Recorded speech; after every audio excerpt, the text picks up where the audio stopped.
Já de volta aqui o Identidade e eu já estou aqui com o Júnior. Tudo bem, Júnior? Tudo bem, Wagner? Muito obrigado por estar aqui contando a sua história. Obrigado vocês. A tua história começa uma criança que frequenta a igreja, que tem uma família cristã, uma família inclusive bastante amorosa. Vocês têm um bom convívio, mas num determinado ponto você começa a fazer algumas perguntas na tua adolescência, começa a ter dúvidas, muitos questionamentos, Sim, e principalmente com relação à liberdade, livre-arbítrio, né? Algumas coisas você pensa que ali é uma imposição da igreja e por que que eu tenho que lidar desse jeito e eu tenho uma vontade que vai mais por aqui. Me fala um pouco desse sentimento que começa a entrar em ebulição, assim, na tua vida, nesse momento da adolescência. exatamente. Eu acho que acontece com a grande maioria dos Sim. adolescentes, né? E aconteceu comigo. Eu tenho uma frase que eu ouvi que os inteligentes aprendem com o seu erro, mas os sábios aprendem com o erro dos outros. Então, que nossos amigos que nos ouvirem, verem, aprendam com os meus erros, né? Eu tive contato com as coisas legais da vida na adolescência. Me lembro da primeira vez que eu experimentei o álcool, primeira vez que eu experimentei o cigarro e a primeira vez que eu experimentei a maconha. Achei super legal, divertido até então. E aí, justamente, eu sempre fui uma pessoa muito sensível às emoções. Tá? Eu não sou uma pessoa que consegue controlar muito as emoções. E aí com isso, com os problemas que acontecia na adolescência, na vida, com os meus pais e etc., eu fui absorvendo muito aquilo. Minha mãe, ela tem depressão profunda, uma doença muito forte de depressão. E eu sofria com aquela situação e eu comecei a querer encontrar auxílio nas outras coisas, na bebida, no cigarro, e questionar, sempre questionando, mas sempre acreditando que Deus era bom, Deus é bom, só que eu tenho a liberdade dentro do meu livre-arbítrio de fazer as minhas escolhas. E Uhum. aí comecei a experimentar essas coisas que eu aconselho não experimentar. Mas o que você sentia naquele momento? Porque, então, eu entendo que você foi para esse caminho para tentar Fugir. fugir, preencher ali aquele vazio. Você precisava de alguma coisa para te dar força e enfrentar as tuas emoções. Ou não diria enfrentar, mas talvez esquecer Exato, o sentimento que estava vindo. exato. Você de fato sentiu que isso foi um preenchimento naquele momento? Foi, foi. Seria demagogia eu falar que não. Foi, Aham. né? Como para o momento, sim. Não é à toa que muitos fazem isso. Meu avô, ele morreu dentro de um bar. Ele era alcoólatra. Minha mãe, depressiva, dependência de remédios. E eu acreditava que eu também tinha isso. Eu acreditava que eu tinha uma predisposição. E eu acreditei e coloquei isso na minha cabeça. Então eu falei, é meu futuro mesmo, então eu vou começar a me envolver com as coisas que é o meu destino, que é o meu futuro. E isso me faz bem, aparentemente. Me incluía socialmente, me fazia mais descolado, me fazia participar de lugares onde eu não conseguia acessar dentro da minha classe social até então, dentro do meu hall de amizades, conseguia bastante contatos bons e eu ficava feliz. No primeiro momento eu acreditava que eu era feliz. Até então, por isso que eu aprofundei nisso.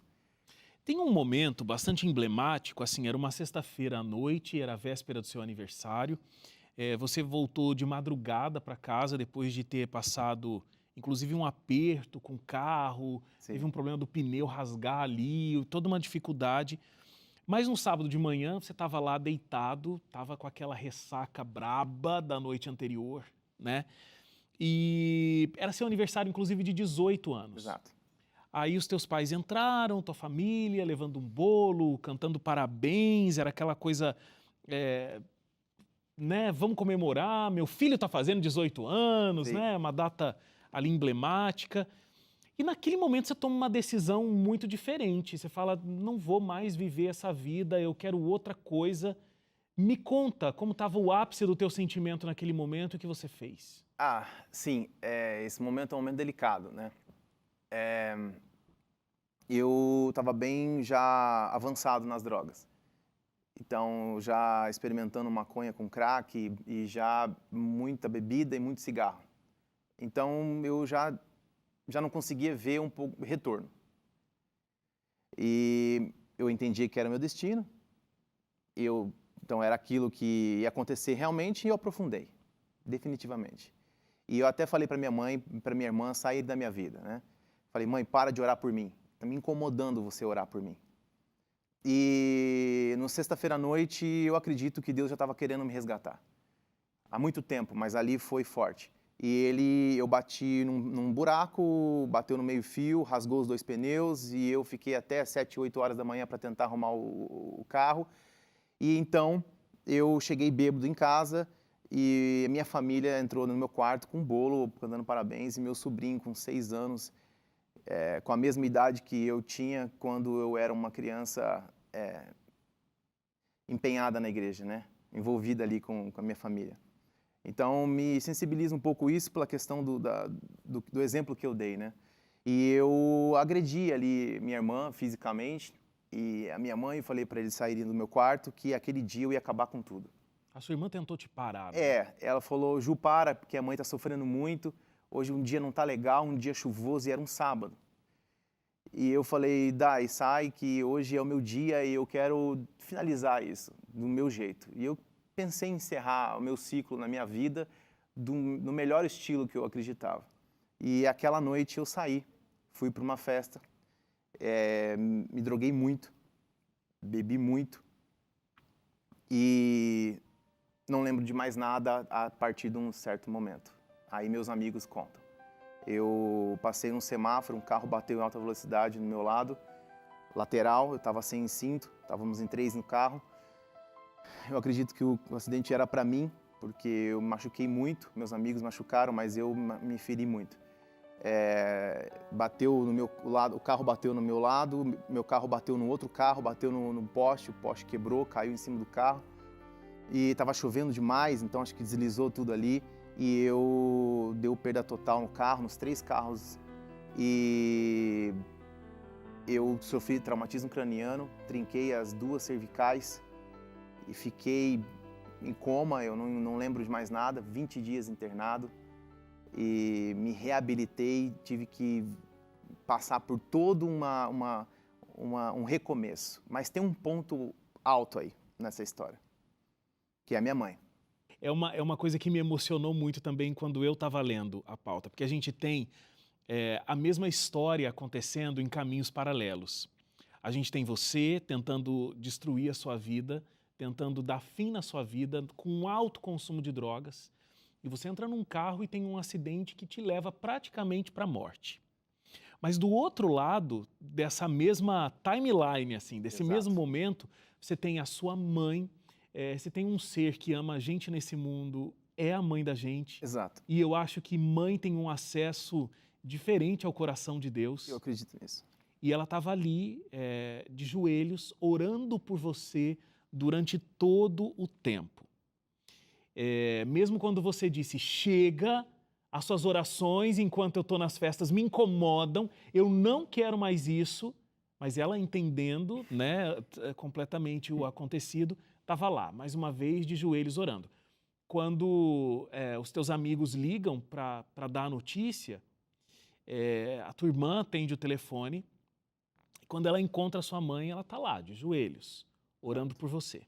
Exato. O que me sensibiliza muito, porque minha mãe, ela é doente, só que Deus deu uma força sem igual para ela naquela época. E eu acredito muito que Deus mobiliza o céu quando Ele ouve a oração de uma mãe. E é isso que eu tenho o principal para dizer para todos que forem assistir. Para as mães que tiverem, não vão estar desistindo, mas as mães que estiverem achando que não tem mais solução. Porque ela olhou para mim quando eu falei para ela sair da minha vida, ela olhou e riu. Você não sabe, acho que ela pensou, você não sabe o que você está falando. É impossível que isso aconteça. É impossível. E aí ela, 5 minutos antes, aproximadamente, da ligação, ela sentiu uma dor profunda, dor da morte, ela disse. Que ela sentiu que ia me perder em algum momento.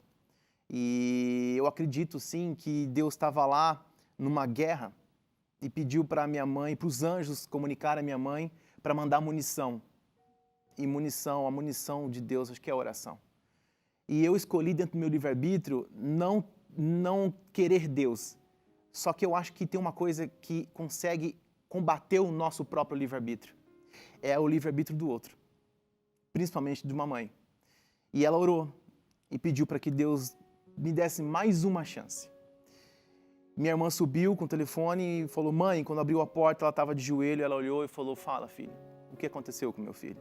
Mãe, você ouviu? Não ouvi, mas eu sei que alguma coisa aconteceu. E ela foi até o acidente, ficaram muito assustados, eles viram primeiro o sangue, os carros, tudo bagaçado. Você já estava no hospital? Eu já estava no hospital. E a primeira pessoa que eu vi, a única que eu lembro, na hora que bateu a maca em algum momento, é minha mãe segurando minha mão e ela sorriu. Ela sorriu e ela falou, eu tô aqui com você. E com um sorriso que parecia que era o sorriso de Cristo, sabe? Eu imagino que Jesus vai apertar minha mão e vai falar, eu tô aqui com você, filho. Obrigado por você ter escolhido esse caminho. E vai sorrir como ela sorriu. E ela sorriu e falou, eu tô aqui com você. Só que eu tinha pedido para ela ir embora. Eu tinha pedido para ela parar de orar por mim. Tinha pedido para ela parar e sumir da minha vida. Eu lembro de todos os 20 dias no hospital, cheio de remédios. Eu lembro vultos assim. Mas eu lembro somente dela, do meu lado, de joelho, dormindo, com a cabeça do lado do meu leito ali, orando por mim. Todos os dias ela orava, as mesmas orações insistentes, ela é insistente. E ela orava e falava, Deus tira ele dessa e dá mais uma chance, dá mais uma chance. É incrível, Júnior, porque realmente é assim que a gente consegue entender o amor de Deus, né? Porque a gente se afasta dele, mas ele não se afasta da gente. Exato. E é exatamente o sentimento que você teve. Exato. A gente vai fazer uma paradinha para o intervalo e a gente vai entender como é que foi a recuperação do Júnior e como é que ele volta depois dessa recuperação e tem a vida entregue nas mãos de Deus. Voltamos já.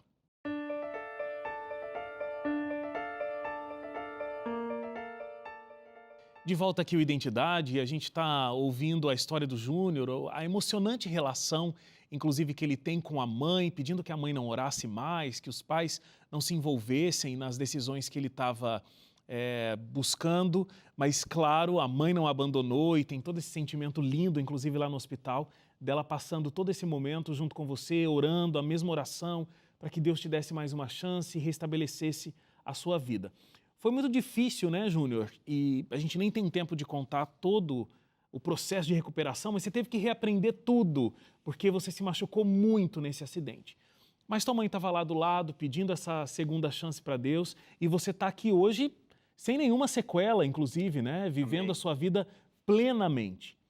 Mas nem com toda essa recuperação, nem vendo o carinho profundo que a tua mãe estava tendo com você, refletindo, inclusive, o amor de Deus, te fez naquele momento decidir, de fato, voltar e entregar a tua vida a Deus. Você ainda queria voltar para aquela vida de festas, drogas, álcool.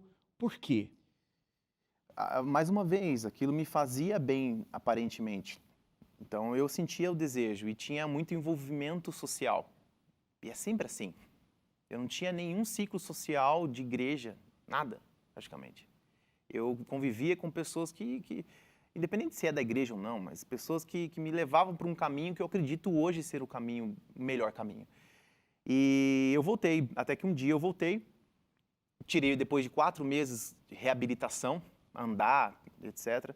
Tirei o colete, fiquei com colete cervical, tirei e eu falei, agora eu vou voltar. Eu tive 4 meses para mudar de ideia, mas eu voltei.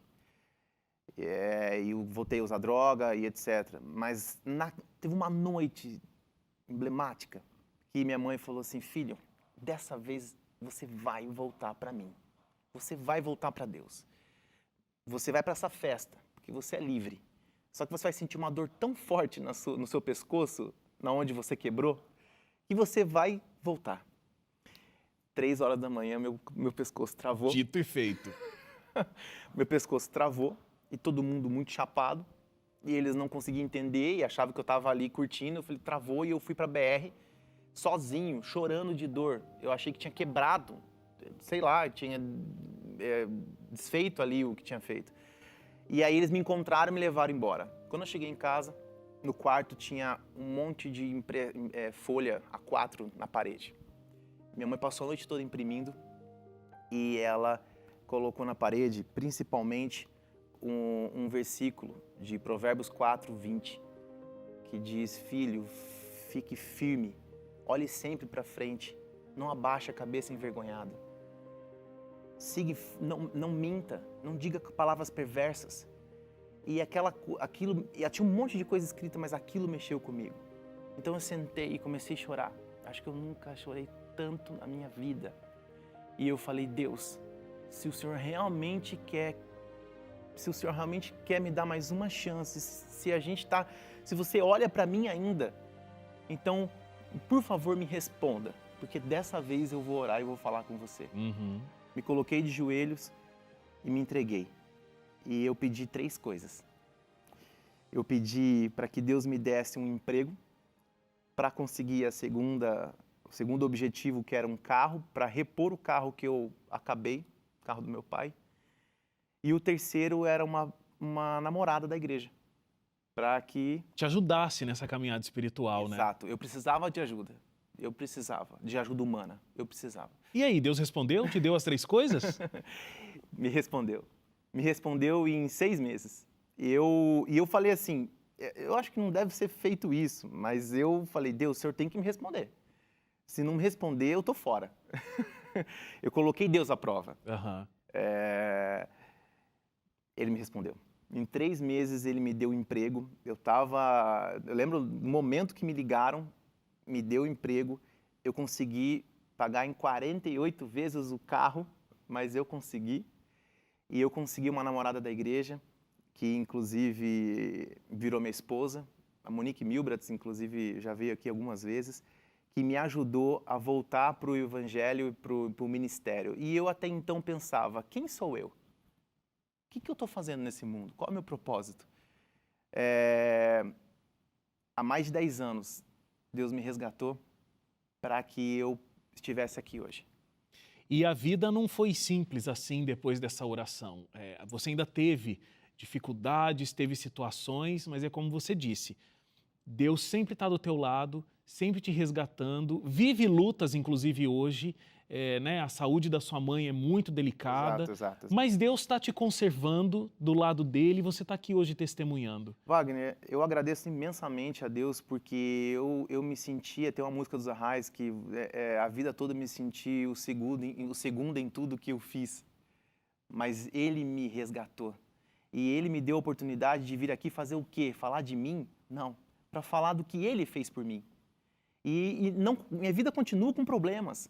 Eu tive um problema recente, financeiro, com um sócio, mas o que eu acho maravilhoso é que eu me coloquei à disposição dele naquela noite e falei, me usa então, me coloca à sua disposição. E até então ele não me deixou quieto. Agora, Júnior, você saiu justamente por um questionamento muito forte, questionando liberdade, que Deus não podia te dar a liberdade de ser quem você realmente era, digamos assim. Sim. Qual é o teu sentimento com relação a isso hoje? Olha, eu acho que a liberdade está em obedecer. Porque a partir do momento que você obedece a Deus, obedecer a Deus é você se respaldar das coisas ruins. E você estar protegido. E se eu me respaldo das coisas ruins, estou protegido das coisas ruins, eu me sinto livre. E o que eu acho interessante é de que eu nunca teria a oportunidade de estar aqui hoje se eu não tivesse tomado uma decisão de escolher a Deus e falado dele para todas as pessoas ao longo desses 10 anos. Eu me sinto livre, me sinto feliz, tenho paz, não tenho saudade nenhuma do que eu vivi. E eu acho que ninguém precisa viver o que eu vivi. Só olhar para essa história, porque eu podia ter morrido. Eu fico, por 3 milímetros, a minha medula óssea não é furada ali, Atingida no acidente. Atingida no acidente. E era para ficar tetraplégico.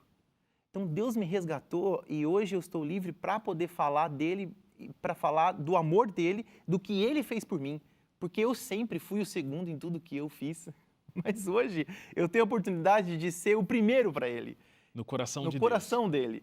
É isso que me deixa mexido. E eu tenho vontade de entrar na casa das pessoas e falar, não faça isso. Você que está para fazer o que eu... querendo fazer o que eu fiz, ou querendo tomar uma decisão de tirar a sua vida, eu falo, não faça isso. Coloca Deus à prova. Coloca Deus à prova e dá uma chance para ele. Uma chance. Porque essa uma chance vai fazer com que Deus restaure a sua vida. Eu acho que não teria um pensamento mais incrível para a gente terminar essa história, terminar esse programa, do que esse. Entrega a sua vida nas mãos de Deus, porque Ele é que está faltando na sua vida. Não vai ter nada que você vai adicionar. Drogas, bebidas, festas, mulheres, qualquer coisa que vai restabelecer a tua vida, como colocar Deus em primeiro lugar e aí ser o primeiro no coração de Deus. Exato. Júnior, que Deus continue te abençoando, que Ele esteja do seu lado em todas as lutas, em todas as dificuldades, porque a gente vive nesse mundo de pecado, mas que você sempre esteja de mãos dadas com Ele, Amém. como você está nesse momento. Obrigado. Obrigado. E que Deus continue te abençoando. Obrigado. Obrigado a você também que ficou com a gente até agora. A gente se encontra amanhã às 11h30 da noite. Até lá. Tchau, tchau.